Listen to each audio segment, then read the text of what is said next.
नमस्कार। आप सबका राधे कृष्णा चैनल में स्वागत है। मैं आप सबको सुहाग गीत सुना रही हूँ जो शादी में गाया जाता है। थोड़ा इसमें हंसी मजाक है, अगर आपको पसंद आए तो लाइक और सब्सक्राइब ज़रूर कीजिएगा। आपका बहुत बहुत धन्यवाद।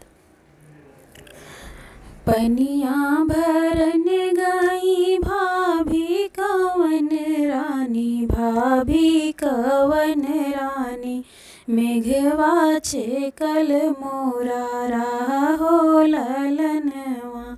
अरे मेघवा छेकल मोरा राहो ललनवा। जिनी छेका तो ही मेघवा रहिया से बटिया, जिनी छेका तो ही मेघवा रहिया से बटिया। अरे तुका देव लहुरी ननद हो ललनवा, अरे तुका देव लहुरी ननद हो ललनवा। कूदत कूदत मेघवा दुअरवा पे आवे, कूदत कूदत मेघवा दुअरवा पे आवे। अरे विदा करा लहुरी ननद हो ललनवा, अरे विदा करा लहुरी ननद हो ललनवा।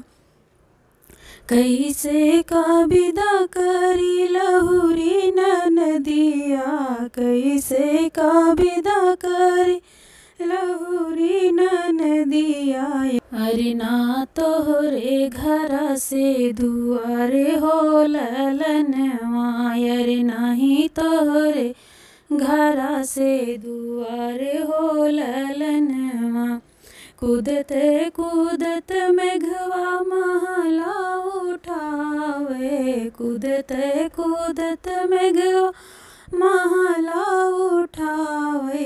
अरे विदा करा लहुरी ननद हो ललनवा, अरे विदा करा लहुरी ननद हो ललन।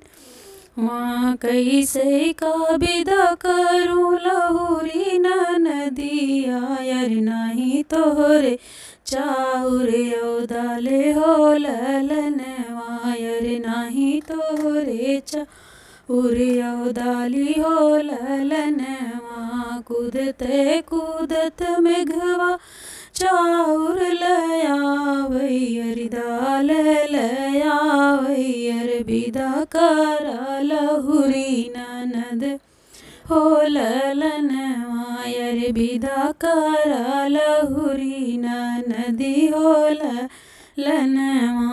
कैसे का विदा करूँ लहुरी ननदिया, अरे नाही तोहरे चूल्हिया यो चाकी हो ललनवा, अरे नाही तोहरे चूल्हिया यो चाक हो ललनवा।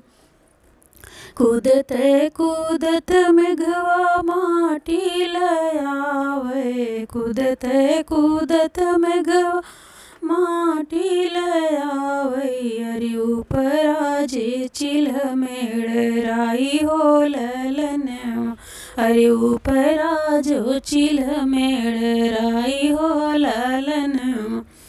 एक बन गईले दूसर बन गईले, अरे तीसरे माचिलिया लई गे उठाई हो ललनवा, अरे तीसरे माचिलिया उठाई हो ललनवा। धन्यवाद।